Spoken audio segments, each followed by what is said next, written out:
Good evening. I am the Reverend Dr. Nancy Claire Pittman, and it is my great honor and privilege to serve as the president of this wonderful institution and to welcome you here to the second of the Tulsa Race Massacre Lectureship Series. Before I say another word, I do want you to see who some of the fine folks of Phillips are. So if you're serving on the faculty currently or in the past, would you please stand up? And these are the most wonderful professors and teachers you would ever know. Thank you. And if you're on the Phillips staff, the people who are responsible for making this event happen, would you also please stand and receive our greetings? Oh, thank you.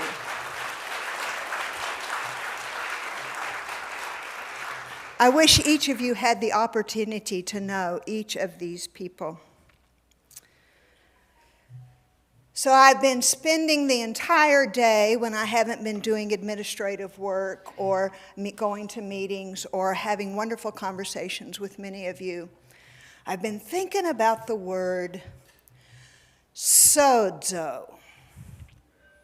Don't you think about that word all day? Sozo is the ancient Greek word for I save. It is at the root of all that language in the New Testament about being saved, about someone saving someone else, about salvation, about have you got salvation? Do you have salvation? In our modern world, here in American Protestantism, it's often come to be just simply known as a word that denotes how you and God are related. Or not. But as a matter of fact, the word has much deeper resonances, for it can also mean, Mr. Johnson, I heal. It's a word that has all kinds of healing, healthful properties. So last night I was talking to our distinguished artist, Mr. Harvey Johnson. Can you wave your hand, Harvey? Thank you.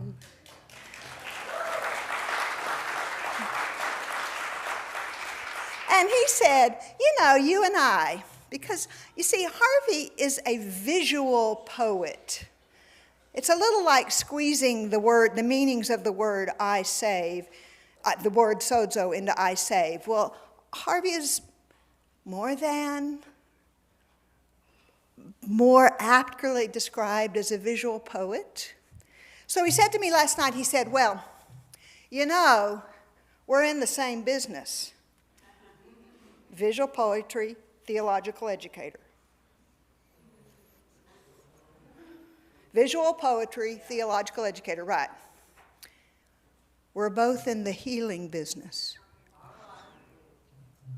Well, we are here tonight to live and continue to live toward the promises of healing individually and in this community. And as the bishop was reminding me earlier, you can't even begin to heal unless you remember.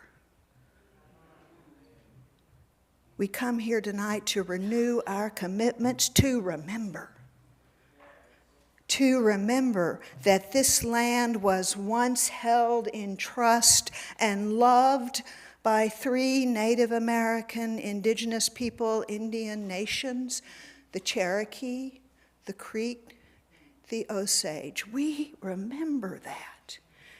We remember that this Oklahoma land was once occupied by a prosperous, strong, vibrant African American community.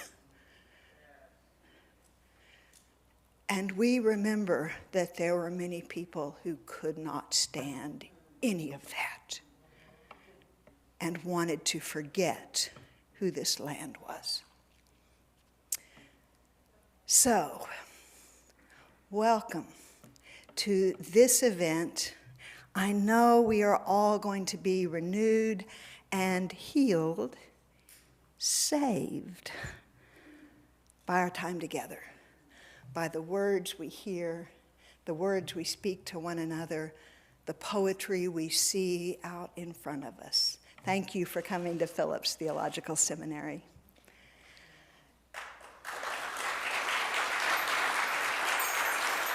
I just want to say, while Dr. Lee Butler is coming, that it's also my privilege to get to work with Dr. Butler while he's coming to the podium.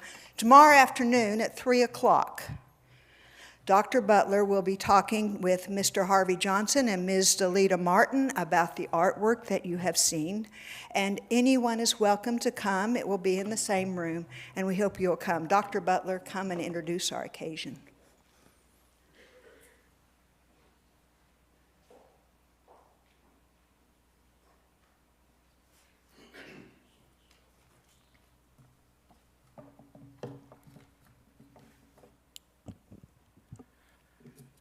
Good evening to all. I'm Lee Butler, the Vice President of Academic Affairs and Academic Dean here at Phillips Theological Seminary, and it is my pleasure to stand before you to share with you the occasion that gathers us, and to welcome you to this, the second annual Phillips Theological Seminary Tulsa Race Massacre Lectureship. This lectureship was inaugurated to annually remember the enduring legacy of Black Wall Street. I encourage you to read the statement of purpose that is printed in your program. We have gathered to commemorate and reflect on the spirituality of the Greenwood District. We're excited to welcome our keynoter, the Right Reverend Jeffrey Leith, African Methodist Episcopal Bishop of Ecumenical and Urban Affairs. The Greenwood District of Tulsa was a space where African American dignity and the virtues of self-determination flourished. But on May 31st through June 1st, 1921, the Golden Rule lost its meaning as white Tulsans crossed the tracks and invaded Greenwood with malice in their hearts. Lives were massacred, and a community was destroyed because hatred ruled the day. Peace on earth and goodwill towards humanity were replaced with bullets, blood, fire, and looting. Phillips is a seminary committed to progressive theological reflection, and we advocate liberty, justice, and peace for all human beings, fully aware that the way, that road that we travel, sometimes leads us to places of evil, pain, and suffering, even to the valley of the shadow of death. We are walking in faith, knowing it is only by traveling to places of trauma and devastation that we find the possibility of true freedom. Thank you for joining us tonight for this, our second annual Tulsa Race Massacre Lectureship. We will now be favored in song, for this evening is designed to stimulate all of our senses, our sight, our smell, our taste, our hearing. Will now be experiencing song. Good Morning Heartache.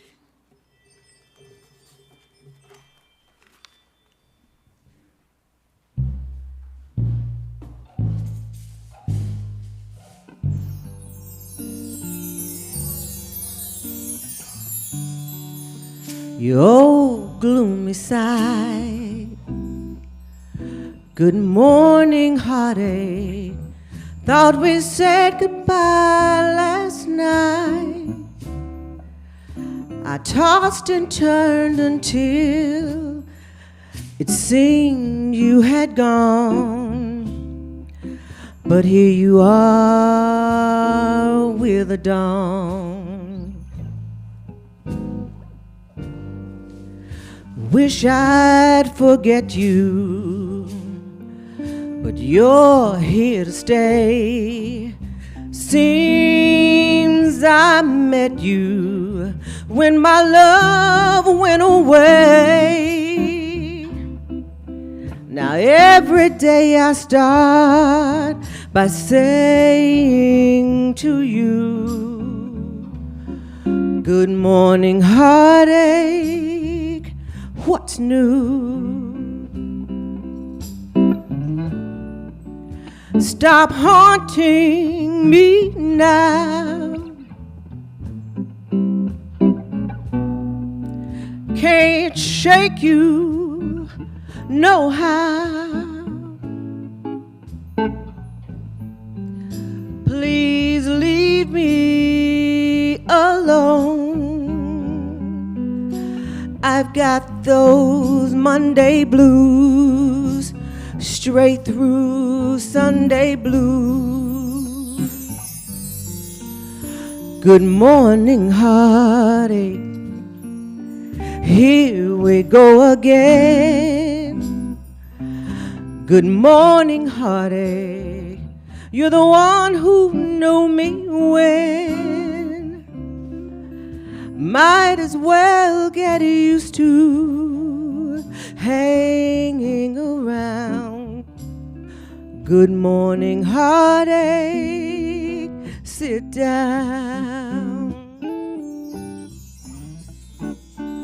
Stop haunting me now. I can't shake you no how. Why don't you just leave me alone? I've got those Monday blues, straight through Sunday blues. Good morning, heartache. Here we go again. Good morning, heartache. You're the one who knew me when. I might as well get used to you hanging around. Good morning, heartache.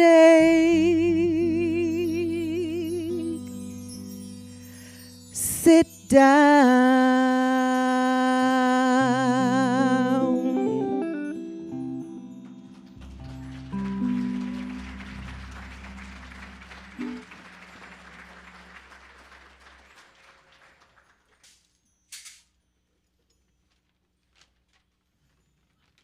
Post-Greenwood Massacre at 102, a poem by Lee H. Butler, Jr., in honor of the second annual Tulsa Race Massacre Lectureship, Phillips Theological Seminary, April 24th, 2023.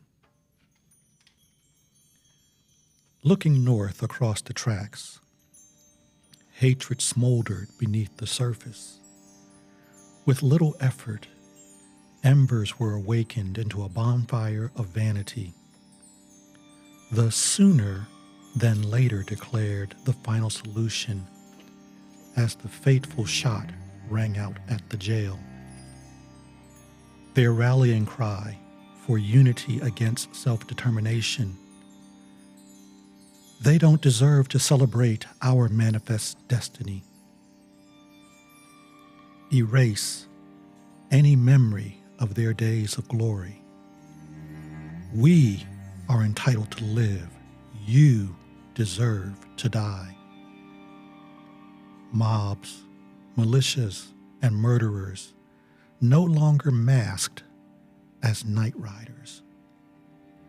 Victory over little Africa, says the voice of their God. The flames danced through the night to celebrate an idolized self, killing and destroying in the name of self-defense, a massacre reminiscent of the scramble for Africa. The only triumph to stand is the looting of the little dark continent, stealing and regifting prized possessions as though not previously owned.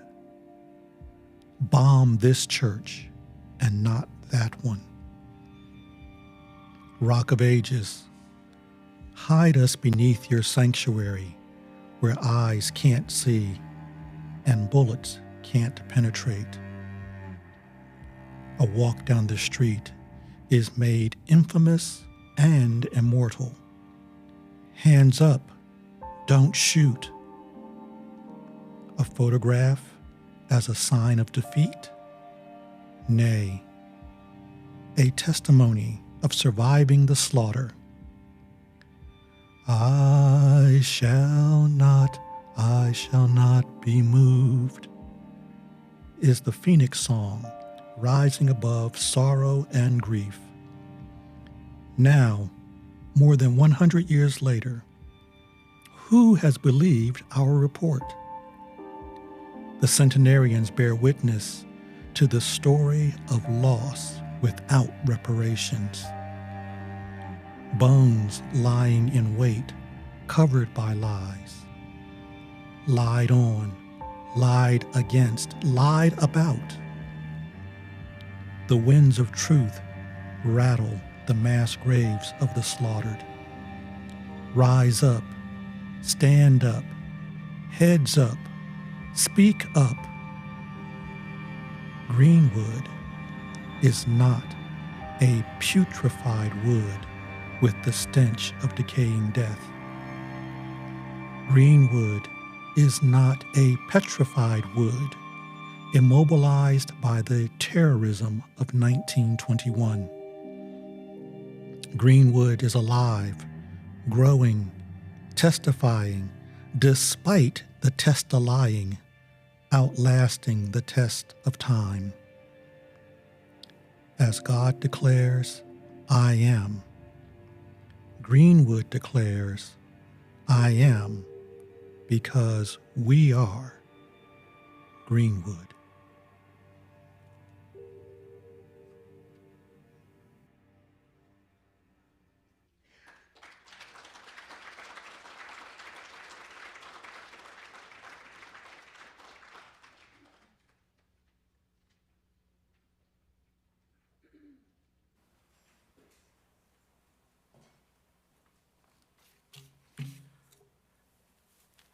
There is a tradition within Black church culture that I will introduce you to that many of you may not be familiar with.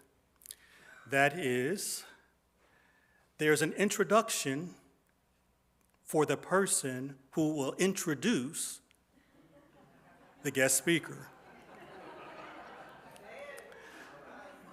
And so it is my privilege to introduce my friend, the Reverend Dr. Jennifer Leith, the Queen's National Scholar and Assistant Professor of Black Religions at Queen's School of Religion, Queen's University, Ontario, Canada.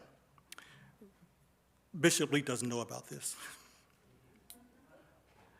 Bridging concerns of religious ethics and African American studies. Much of her current writing and research focuses on the sexual ethics and economies of historically Black churches and Afro-diasporic religion in America.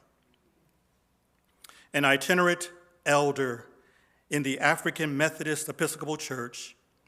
She comes from a line of family pastors and preachers and is the daughter of a bishop in the African Methodist Episcopal Church. Tonight, Dr. Leith will introduce her father, our keynoter, Bishop Jeffrey Leith. After her introduction, we will welcome Bishop Leith as our second annual Tulsa Race Massacre keynoter.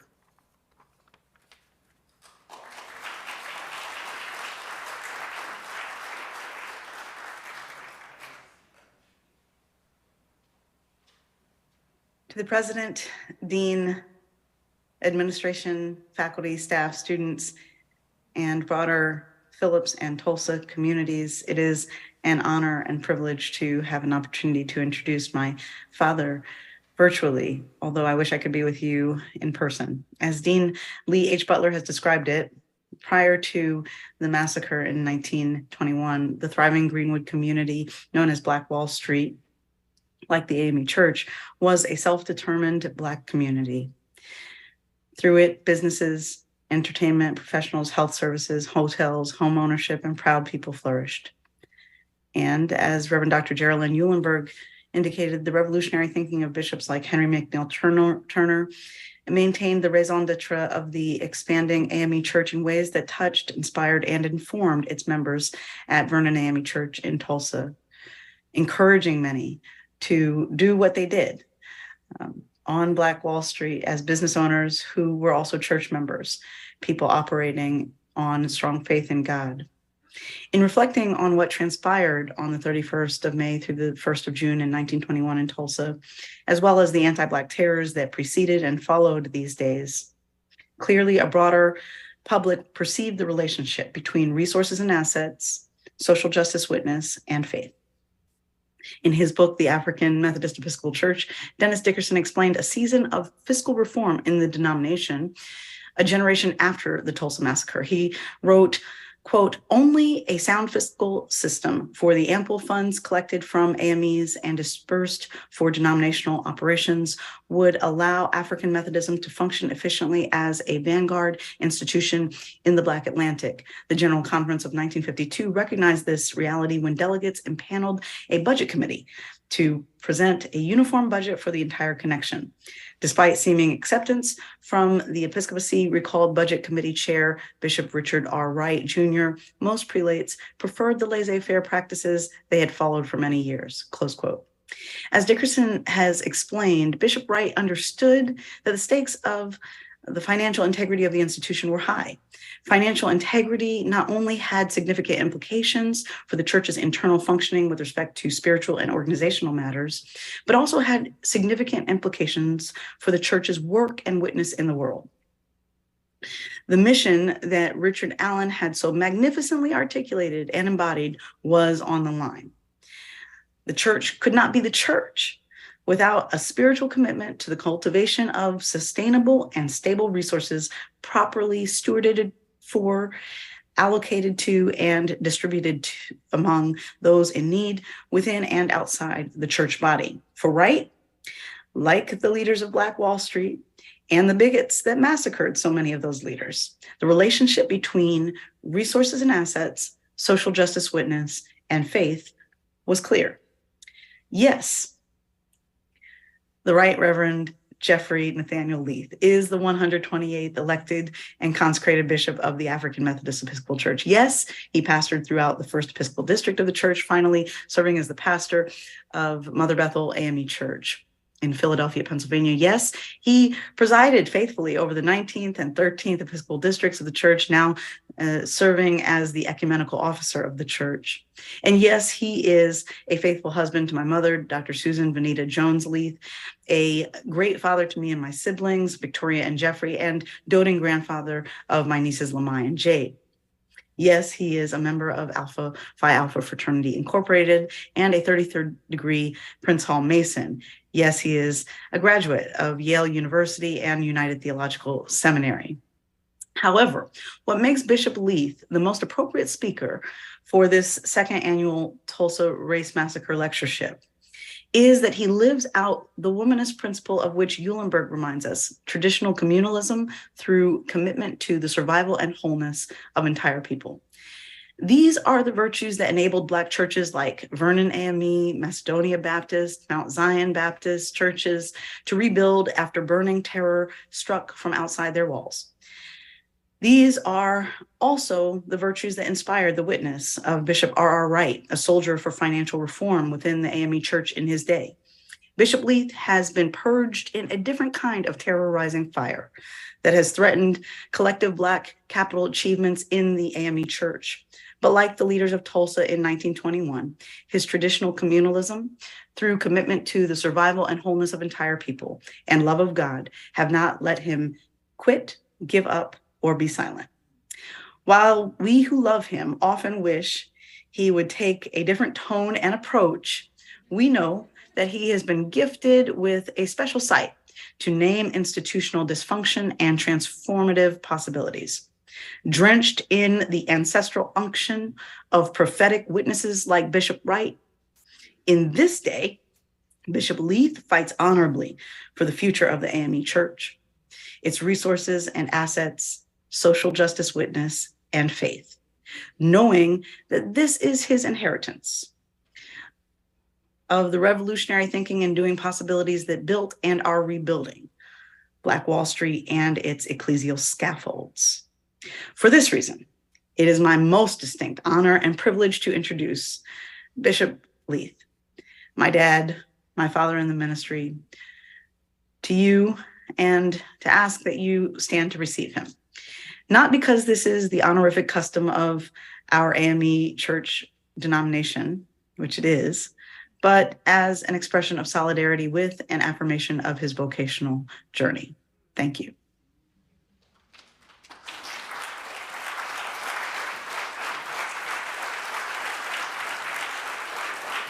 Thank you. Well, please be seated. And thank you, Reverend Dr. Jennifer. Mwah.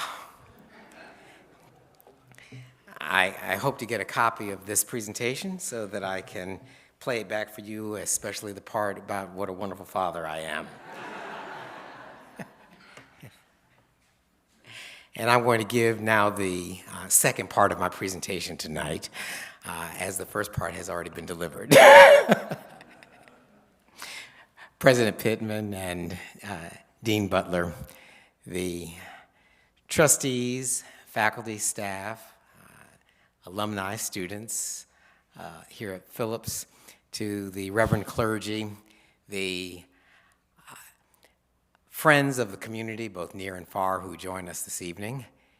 We greet you with peace and love, which are ours in Christ Jesus. I want to especially acknowledge the AME family. The pastor of Vernon AME Church is here, and if the Vernon family, just wave your hand so we can see the people from Vernon who are there. Yeah, great crowd, and there's some other AMEs here. We're going to see the rest of the AMEs who are not necessarily members of Vernon, and I want to thank you for your presence and your support today. This is certainly a precarious situation to be in because an outsider and one who's not necessarily an expert is coming to speak to the insiders and the people who have taken and lived some of this, at least in the last 20 years, certainly not over the last 102 years. I am grateful for the opportunity. I am honored to be here. I want to say special thanks to Dr. Lee H. Butler Jr. for the invitation and to the Phillips community for all of the courtesies that have been extended to me. You've made it so nice. Really, I hate to have to leave. But because of some of the things that I want to say, it's probably a good thing that I am going to leave. You've already been forewarned about tone. The specifics of the 1921 Tulsa Massacre are readily available. There are many scholarly books about the experience. I certainly want to make mention of Dr. Eulenberg, who was a member of Vernon Church and who has written a book that is interesting and instructive, especially as it puts it in the context of more modern theological and ethical thought. And so we honor her and her family this evening. I'm not sure you all are aware, but today is Genocide Remembrance Day. And those of you who make a common practice of looking at the Book of Common Prayer, this day has been set aside for that, and not just for the immediate situation which prompted it, but it has been generalized in terms of genocide in all places. And before I proceed, I do want to also acknowledge the other very special guests that you have here with you, these artists and presenters, and also to say thank you. I'm looking forward to the publishing of the poem that Dr. Butler has presented for us this evening. It indeed is a memorable expression and fits in with the visual poetry and the other things that are coming along. The one thing I love about poetry is that it is exactly the way Dr. Pittman has described theological and biblical interpretation. It is whatever I say it is. And that is what poetry is intended to be. It is intended to be an expression not only of the artist, but of the person who sees, reads, listens, and experiences, because poetry itself is intended to be a movement of spirit that has a minimum filter. But enough of that. If you would join me in remembrance of Genocide Remembrance Day, as we want to share the prayer from the Book of Common Prayer. Let us pray. Almighty God, our refuge and our rock, your loving care knows no bounds and embraces all the peoples of the earth. Defend and protect those who fall victim to the forces of evil. And as we remember this day, those who endured depredation and death because of who they were, not because of what they had done or failed to do, give us the courage to stand against hatred and oppression and to seek the dignity and well-being of all for the sake of our Savior Jesus Christ, in whom you have reconciled the world to yourself, and who lives and reigns with you and the Holy Spirit, one God, now and forever. Amen. Today we want to, I was praying that would not happen, a technical difficulty here, okay. Today we want to use as a subject for this presentation the destruction of Black Wall Street and the burden of invisibility. And my intent is to speak as quickly as possible and leave a lot of opportunity for you to fill in the many gaps that I will leave for the period allotted for questions, and hopefully there will be some answers. My father was born in 1918. He grew up in the South, Florida, migrated to the North, New Jersey, just before World War II, and served in the Navy during the war. Influenced by the promise and the psychology promoted through the 1950s, he shared very little about his past. He never spoke much about racism, the war, his struggle to earn a college degree, or the things that he suffered as a result of denominational politics. He was an AME pastor. In his mind, it was most important for me to trust God and know the honor and integrity of our family, which required excellence from every member. In our home, the word white was not used to describe race, at least not in my early years. I would mimic the elder household members as a 3, 4, 5-year-old reciting WHITE without understanding the meaning of the letters put together. Eventually, the rouse was abandoned, though not the secrecy and the meaning that was attached to it. Of course, the N word was not used except as spelled, N-I-G, you know the rest. And only grown folk were allowed to use or spell it, whether they could put the letters together or not. Our family skin tones were a rainbow, from black to rich brown of my father to the fair complexion of my mother. I was 4 or 5 years of age before I knew anything other than the fact that I was a human being. Thanks to a white playmate from down the street, I was informed that I was a Negro.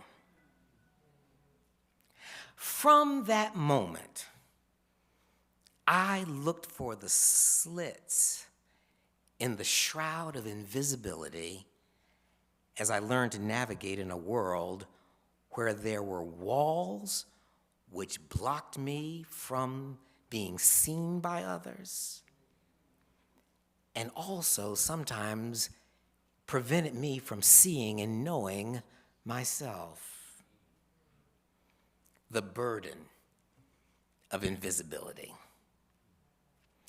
A famous Oklahoman, Ralph Ellison, published his award-winning novel, Invisible Man, in 1952. Born in Oklahoma City in 1913, Ellison was sensitized to the identity crises of the early 20th century. His focus on the personal struggle to be visible is a backdrop for the invisibility of extensive public violence in the history and consciousness of Americans. It took over 100 years before we seemed to intellectually grasp the magnitude of the bloodshed during the Civil War. How many of us my age and older, and there are 1 or 2 maybe who might be in the room, were taught that more people died in the American Civil War than in World War II or the Vietnam conflict or World War I, even put together? Southern lament of the assault on white supremacy and states' rights during Reconstruction does not reflect the passion and pain of carnage endured by both the North and the South. There were great losses on both sides.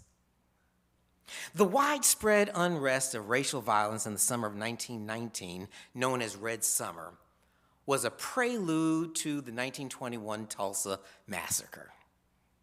Despite the magnitude of the death and destruction of the Tulsa Massacre, the episode slipped into invisibility. You couldn't even make sense of it because people, especially in the black community, didn't even talk about it. The invisibility of the Tulsa Massacre was not an exclusive racist plot. Without doubt, white Tulsans were embarrassed by the negative press and perception generated nation, if not worldwide. Their efforts to assign blame on the black community gave cover to the ulterior motives of a land grab and an act of terrorism calculated to contain black attitude and economic success. If anything, the majority community, if there was something to be said, it would have been to continue the terroristic effect of making sure that the Greenwood district would know its place and those who remained would show proper respect as they navigated the Tulsan soil. Yet, what motivated the silence of the black community? Why did the black community allow the story to lie dormant? In part, there was so much violence against the African American community, the Tulsa massacre just took its place in the queue. Method and magnitude brought attention for only a moment in time. The amazingly rapid physical recovery, though only a fraction of what the Black Wall Street had been, conveniently diverted some attention and masked the hurt and terror which was being endured. Buck Colbert Franklin, an attorney during the period of the immediate crisis and the father of noted historian John Hope Franklin, commented on the recovery of Tulsa by 1929 in terms which already show the character of the invisibility of the tragedy.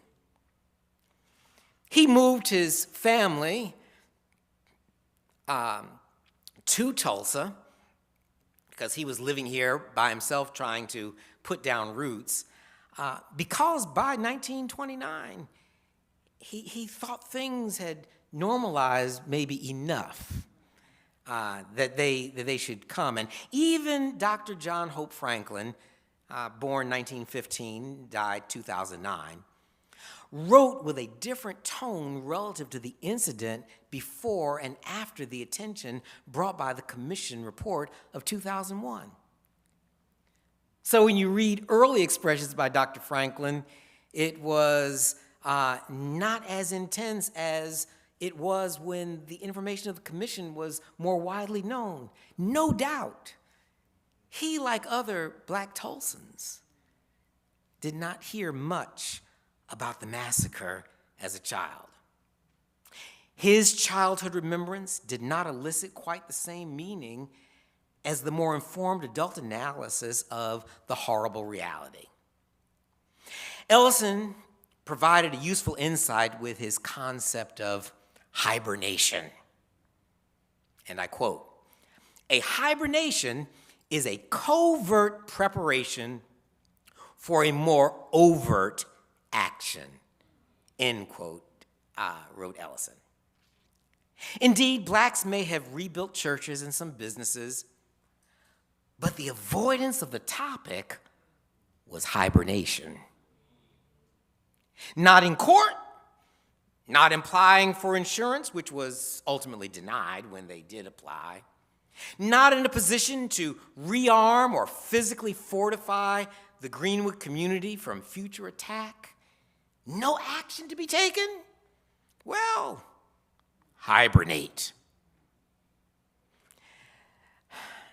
Some of the details of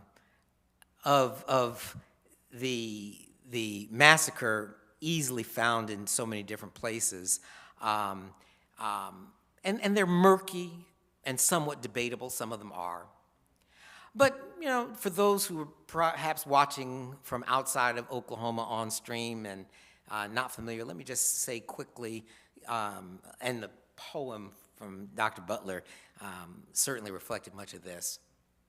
So basically, a 19-year-old black shoe shiner by the name of Dick Rowland was arrested for assaulting a 17-year-old white elevator operator named Sarah Page. On the rumor that Rowland would be lynched, a mob of hundreds of white men gathered at the jail on 31 May 1921, and about 75 black men, some, most, armed, went to the jail to assist the sheriff in defending Rowland against illegal lynching. Notice they didn't go to break him out of jail. They went to help protect him and keep him alive in jail. A shot rang out, probably as there was an attempt by a white man to disarm a black man by the name of O.B. Mann, M-A-N-N. Others responded with gunfire, which immediately resulted in 10 white and 2 black casualties.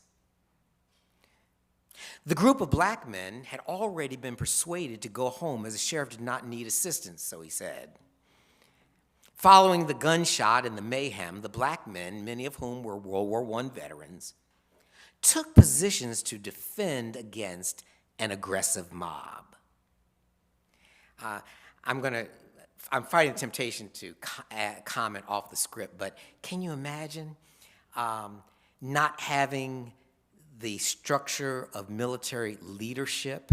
These men were able naturally to figure out the strategic places for them to be both as safe as possible, but also to defend the Greenwood district. And 75 against what has been estimated to be over 1,000, maybe 1,500 well-armed persons. That in and of itself was incredible and showed great bravery. So the situation escalated thanks to questionable responses by the sheriff and other officials. The white mob grew and engaged in an assault of the Greenwood neighborhood. By the end of day 1 June, black business, residential properties, religious properties had been looted and burned. Not by the black residents, but by their white neighbors. Hundreds of blacks and dozens of whites died. Those statistics are inconclusive. The Greenwood district was invaded. People were both executed and gunned down. Upwards of 10,000 residents were displaced as a 40-square block section of the city was destroyed. Many survivors were pushed into refugee camps. Can you imagine that? Refugee camps for citizens. Yeah. Before it happened to the Japanese, and before Native Americans had been wrongly dealt with, but concentration camps? Blacks were both disarmed and restricted in their movement unless they had a pass, which was obtained mostly on the testimony of a white person. If you didn't know a white person who could vouch for you, you couldn't get a pass to get outside the camp. And the people usually who were getting the passes were the people who worked for white people so they could go and work for the white person who vouched for them. The names of the killed and surviving victims deserve recognition, which we cannot accommodate in this presentation. The anecdotes of the atrocities approach what would have been criminal in an international war court. You don't shoot non-combatants with their hands held up. And 100 years later, the chorus is renewed outside of Tulsa. In other places, hands up, don't shoot, as we saw expressed. As we focus this evening on the burden of invisibility, I want to step off from a heart-rending, at least in my opinion, scene.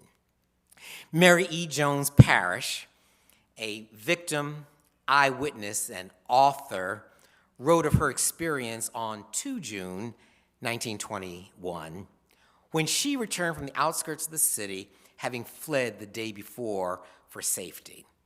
I quote, "The Red Cross truck arrived for us about 9 o'clock, and we started for Tulsa immediately, reaching there at an early hour. We did not enter there through our section of town, but they brought us in through the white section, all sitting flat down on the truck, looking like immigrants, only we had no bundles. Dear reader, can you imagine the humiliation of coming in like that, with many doors thrown open, watching you pass, some with pity and others with a smile?" End quotation. Can we imagine compassionate dwellers in the 21st century? Business owners, religious leaders, employed men and women with children in tow, herded into camps for their protection, receiving a change of clothes and a sandwich from Red Cross workers. Can you empathize with those whose personal items and valuables were unexpectedly gone because of the rage of neighbors? What did they do? They refused to allow their neighbors see them cry. Whether the wealthy who gave credibility to the moniker of Black Wall Street, or the unemployed looking for their next opportunity, don't let them see you cry. That advice carried over into my childhood. There were two things. It did not matter whether or not you won a fight when I was growing up. There were only two things that mattered. One, don't run from bullies. Walk away, if possible, never run away in fear. And two, don't let them see you cry. In fact, in my household, if you cried, you might get beat by the time you got home, even if you won the fight on the street. Therefore, you hibernate. You become invisible. You try to figure out who you are in the midst of those who don't want you to be more or less than what they tell or allow you to be. You move in society accepting the fact that you are invisible to those who command authority, and sometimes you're invisible to yourself. You await the right times to act, and you do not share your horrors with your children. You do not breed a generation of submissive, hopeless, and defeated people who succumb to the ravages of racism and oppression. That's why your parents and your grandparents told you nothing or near nothing about 1921. Ellison wrote in Invisible Man of a grandfather's last words to a father. Quote, on his deathbed, he called my father to him and said, son, after I'm gone, I want you to keep up the good fight. I never told you, but our life is a war, and I have been a traitor all my born days. A spy in the enemy's country. Ever since I give up my gun back in the Reconstruction. Live with your head in the lion's mouth. I want you to overcome them with yeses, undermine them with grins, agree them to death and destruction. Let them swallow you till they vomit or bust wide open. They thought the old man had gone out of his mind. He had been the meekest of men. The younger children were rushed from the room, the shades drawn and the flame of the lamp turned so low that it sputtered on the wick like the old man's breathing. Learn it to the young'uns, he whispered fiercely. Then he died. End quotation. They almost kept the secret from the young'uns that day. The old man revealed less traitorous submission and more guerrilla engagement.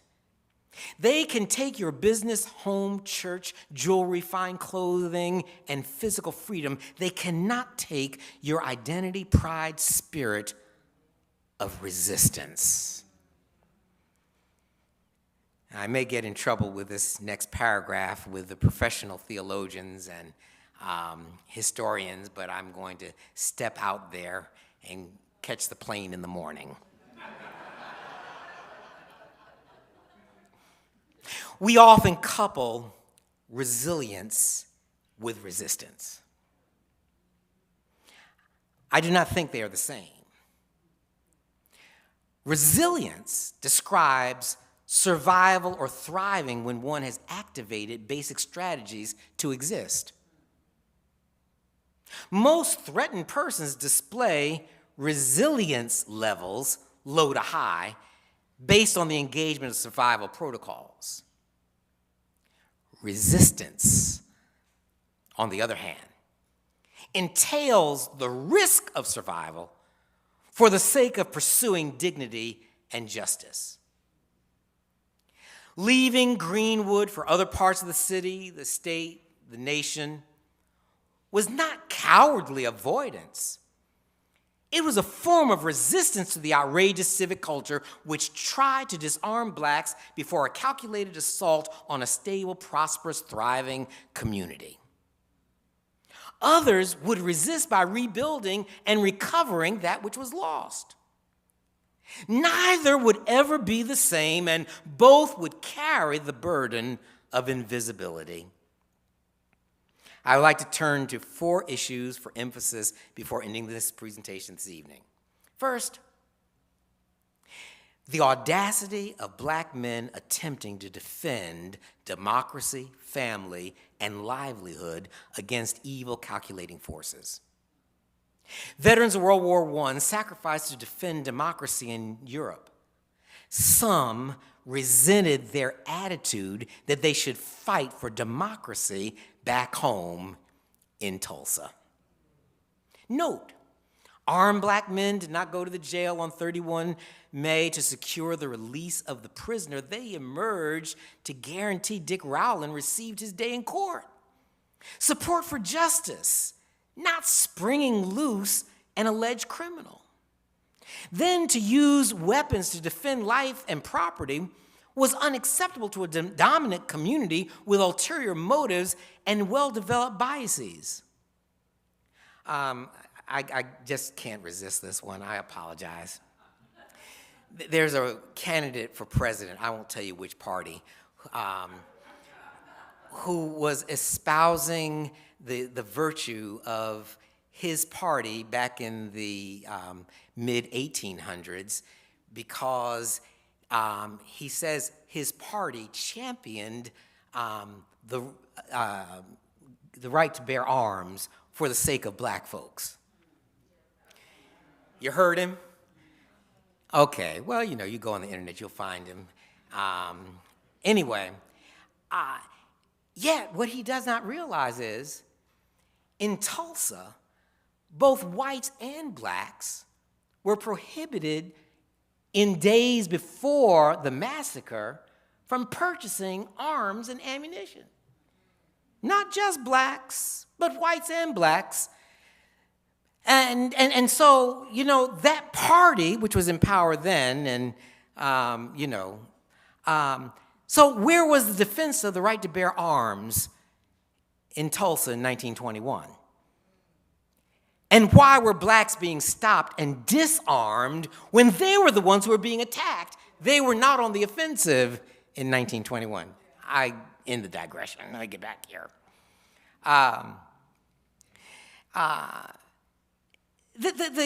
There was no attempt on the part of the 75 or so black men who went to the jail to integrate Tulsa. They weren't trying to take anything in terms of the culture or change anything. They just wanted justice for someone who was accused. They were happy in their Greenwood district. Neither whites or properly constituted authority was attacked by the black community. Allegations of agitation by Dr. W.B. Du Bois and others was at best a remote reach. It was an attempt to defend the Greenwood District by those who were brave enough to risk their lives for the sake of community. Justice within the judicial system and protection of life and property within a segregated portion of town was met with unparalleled terrorism that included attacks from the ground and the air. Second, we note the resilience and resourcefulness of the Black business and professional community to press forward with the rebuilding of lost infrastructure. Without the aid of insurance claims, though the premiums were paid, much rebuilding was accomplished within a year of living in tents. Also, a new period of invisibility was ushered in without yielding to defeat.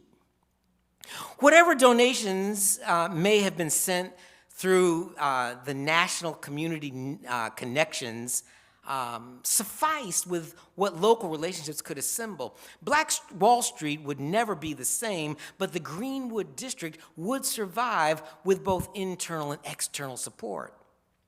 Third, the church charitable community presented an interesting set of contradictions. The Red Cross functioned amazingly and surprisingly well, although it had a non-participatory posture in the matter of race riots, and I'm resisting the temptation to digress on that point. They did step up in 1921 Tulsa and ease many of the conditions which would have been otherwise more egregious. Some local congregations opened their doors with assistance. However, Jones Parish made a special note of Madam George Hunt, quote, "She was well cared for all through the trouble by her many white friends of her church, which is," pay attention, "the Holy Family Catholic Church," end quotation.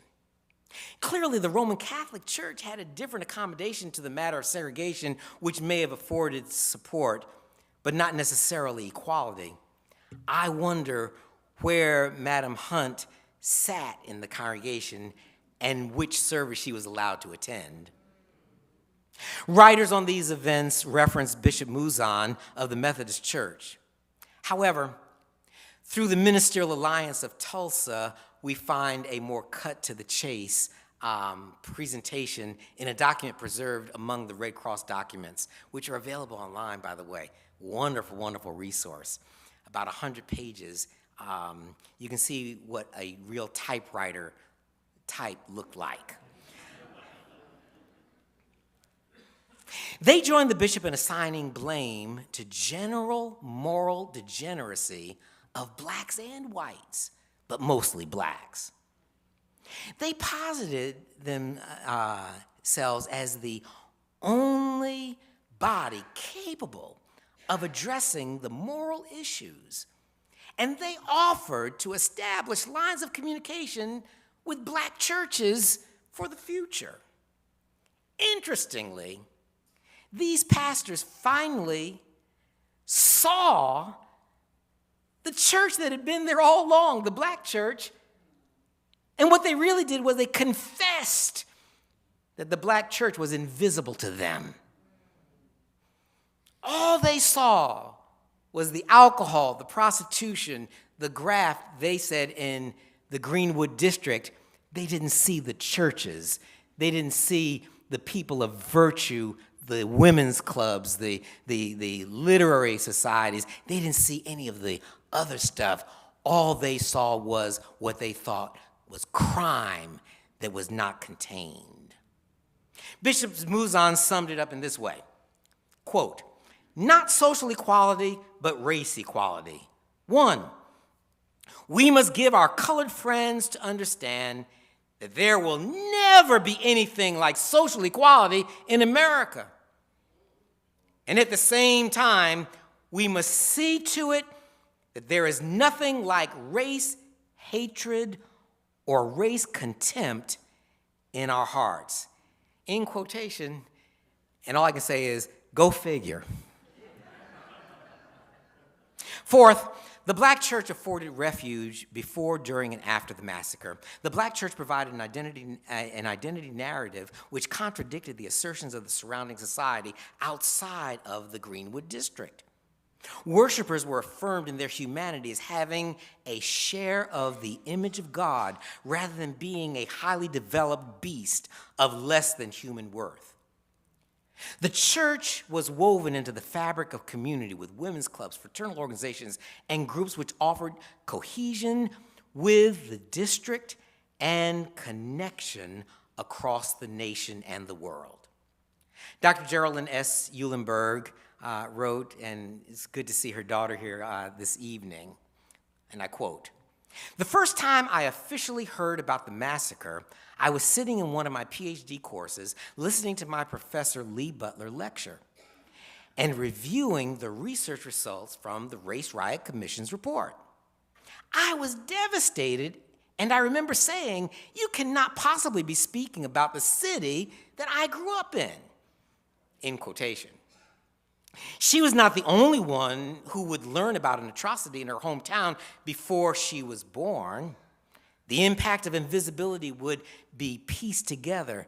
Then the revelation would be clear.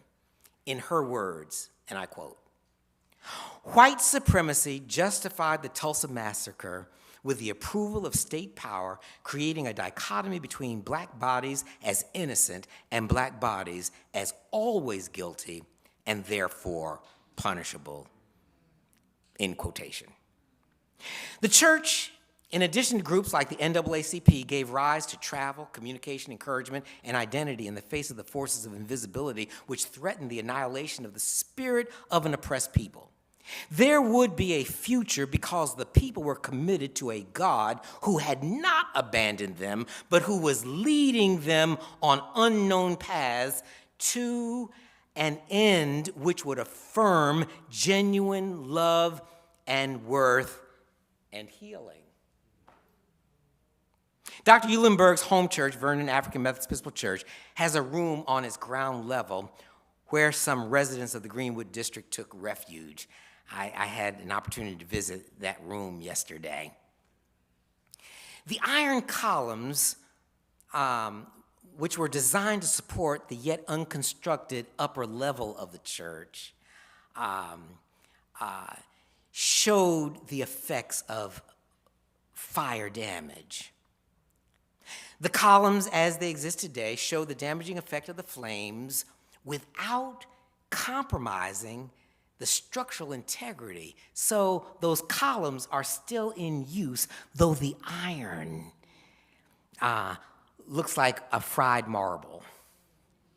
I know you all are city folks, you don't know what fried marbles look like. You didn't have children who experimented.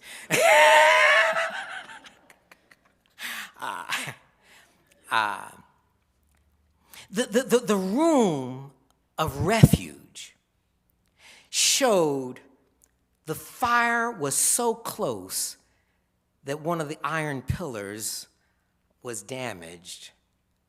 The fire was close and hot, but those in the room survived. The church today must continue to be a place which can take the heat and preserve the life sheltered within. How is this done? Keep the memory alive as a testimony about God who restores and establishes a future which evil would deny. Keep the memory fresh to encourage learning, faith, and moral development which dispels myths and invites succeeding generations to rise with confidence. Keep the memory in sight so the government and civic entities remain aware of the continued need and obligation to fund programs which will alleviate some of the damage done multi-generationally to families emerging from invisibility. Keep the memory energized to urge future generations to nurture identity and throw off the shackles of invisibility. Keep the memory before you to remind yourself that we must pursue the healing of individuals, families, and communities impacted by this act and other acts of terrorism. Dean Butler wrote, quote, "To live with terror is to live in constant fear so intense there is no place to feel safe. in quotation.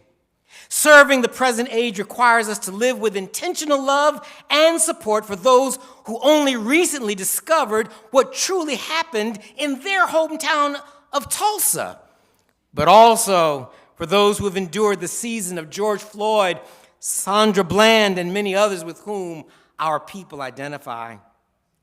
Just because my dad did not talk about it does not make it meaningless, non-existent, or of no effect on my personal development.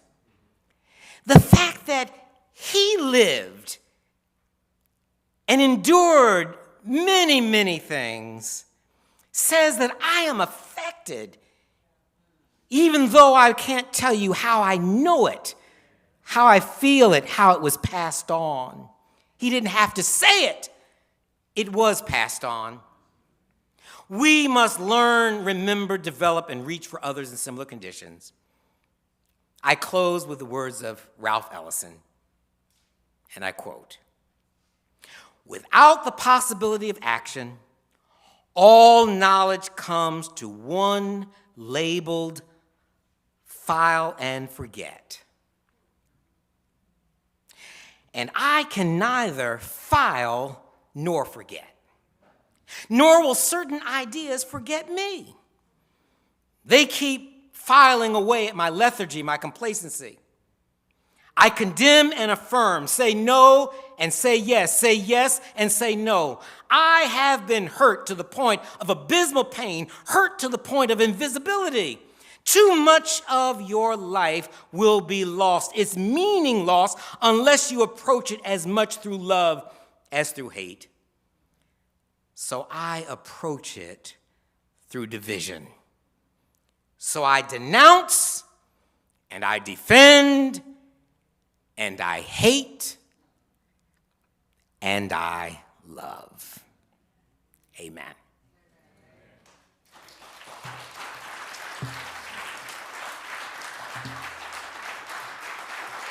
Thank you. Thank you.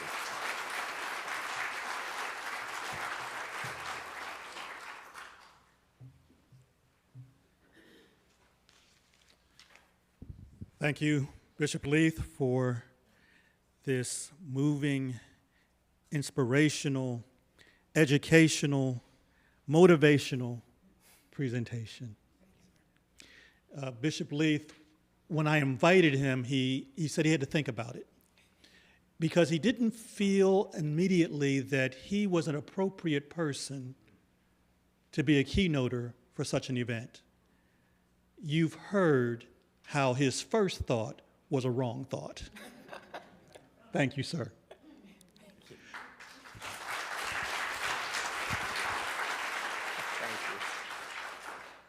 He is open to questions, so if you have a question, I think there's a microphone. Yes, there is.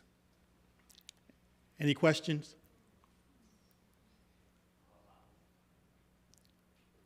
I don't have a question. I want to make two comments. You talked about silence and hibernation, but I think it's important to understand that there was a great exodus. Hundreds of thousands of people left the city of Tulsa. And because A.J. Smitherman left Tulsa for Buffalo, New York, the newspaperman who was here, in 2007, 86 men who were falsely accused were released because he left Tulsa, and the University of Buffalo professors Barbara Nevergold and her partner came down here and set those men and their records free. So there was a great exodus. The second item I want to acknowledge, and for people to understand, is that during the legal proceedings, the founder of Greenwood, O.W. Gurley, testified with the prosecution. And so this black man, along with another black man by the name of Piggies, I don't remember, the two of them testified against the black community. Of course, immediately he left town and went to California and lived. So silence and hibernation, yes, but there are a great many people involved in the exodus and in the support of the horrible things that happened in Greenwood in 1921. Agreed. And the point I was trying to make was leaving was resistance. It was not running away. It was a statement, and that's there. I was hoping somebody was going to ask this question, so I'm going to answer it before you get a chance to ask it. I really think Invisible Man needs to be a part of the curriculum alongside of the Tulsa Massacre documents as it goes through the educational system. And it's because of your other point there. Ellison is very clear about how invisibility affects people who testify for the prosecution. And so your points are well taken, and I think it's there. It really is. Absolutely. I'll share one thing real quick on the chat. I'm watching the chat here. Dr. Jeremiah Wright wanted to express his regards and appreciation for this evening's lecture. Oh, thank you, and thank you, my friend. All right.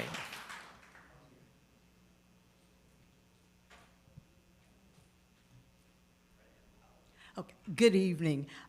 Bishop Leaf, I want to take this time and say thank you so much for your insightfulness and your perspective on what happened here in 1921, the race massacre. I do believe that there are some descendants in the room here tonight. I and my sister are one. My grandfather had a hotel on Greenwood. If you would go to the end of the building where the Greenwood Chamber is, it says Emerson Hotel listing on the businesses there at the end. I bring up that point because, being a descendant, I knew nothing about the race massacre until late in life. The facts about the race massacre did not come until very later in life. And now I'm beginning to know what happened. My grandfather survived by, my aunt and my grandfather survived by hiding under the railroad tracks until it was safe to come out. My grandmother was a sophomore in high school at that time, and they let school out. The kids had to run home through all of this. And I can't even imagine what happened and what was going through their minds at this time. My grandfather did later on, after that, built over 100 homes, and he was a real estate agent to help rebuild Tulsa and for blacks to have some safe place to stay. And I'm proud to be a descendant of the 1921 race massacre. All right. And since I think there's another question over here, but also, can we see the hands of those who are descendants of survivors? Yeah. All right. And how about this? Let's see the hands of persons who have family connections which lived in Tulsa before 1921. Yeah. All righty. Bishop Leith, you made the statement that The Invisible Man, that book should be incorporated into the curriculum. Were you saying, sir, the curriculum at Phillips Theological Seminary, or did you mean the curriculum overall? Because there is a fight in Oklahoma for these things to be incorporated into the curriculum and for us to no longer be silent and to let our young people know from whence we came, because if we don't know where we came, then we may not know where we're going. And so there is a fight. And so I just want to get your thoughts on that. I saw that, and in my research, and I also saw where there were at least, I think, 2 different curriculums that have been prepared on the subject. This graded for use in high school and the like. I think whether it's high school, college, or the seminary, Invisible Man is something that should be a part of the curriculum and added to it. Mainly because Ellison, he addresses so many facets. And really, he adds color for me to the massacre of 1921. And the fact that he was an Oklahoman it's impossible for him not to have been impacted, even though Invisible Man is primarily set in Harlem. But people are people. Yeah. That it? Thank you very much, sir. Thank you. All right.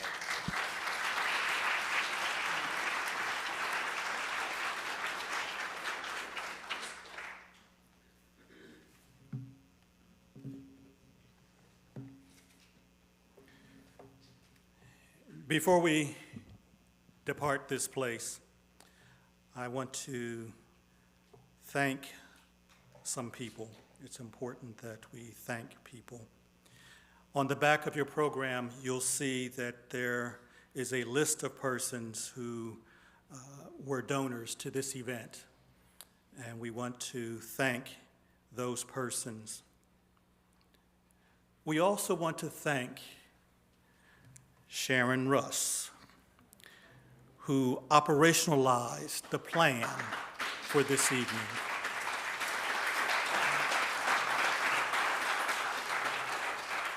She mobilized folks to do what I could not do alone. I want to thank Tori Ransom Freeman, who shared her Rolodex with us so that we could have the resources to invite the different persons that would make this evening a success. The food, the music, and other entertainment features came from Tori's Rolodex, and we thank her. Even when she says, "I'm not trying to get out of my lane," but she's been very helpful. We want to acknowledge and thank Harvey Johnson.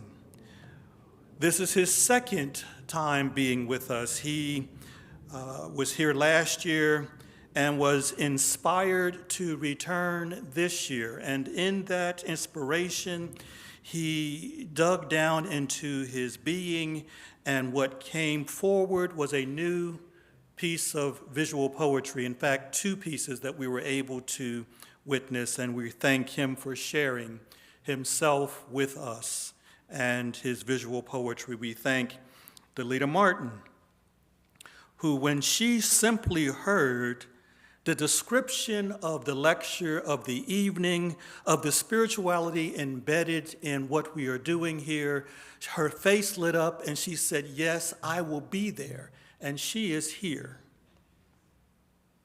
We thank Russell Tether, who is probably the greatest ambassador of this event that we have ever seen, who travels and speaks of Phillips wherever he goes, saying, "That's the place that is doing what I believe needs to happen."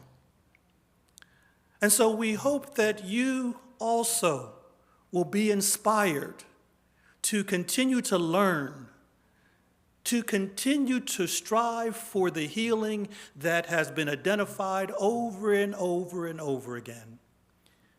Healing, as I describe it, is being restored to a life of relationship. Let us be related to one another. Thank you for being here. Thank you for sharing.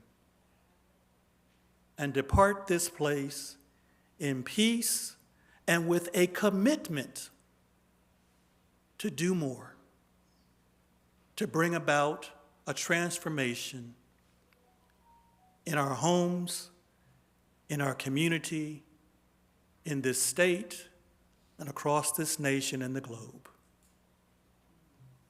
Good night.